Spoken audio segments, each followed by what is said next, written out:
Okay, this is how to reset the service light on a Hyundai i20.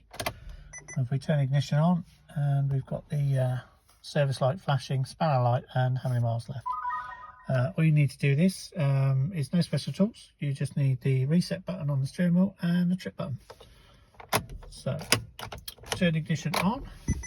If your service isn't come up automatically, I'll just show you how to find that first. So you just keep pressing the trip button and you cycle through. So every time I'm pressing, there's something different happening on the dash until we get to the service schedule, which is there. So once you've got that illuminated, the next thing to do is press and hold the reset button.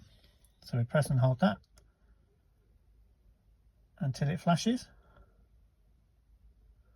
Release the reset button and press and hold the reset button again.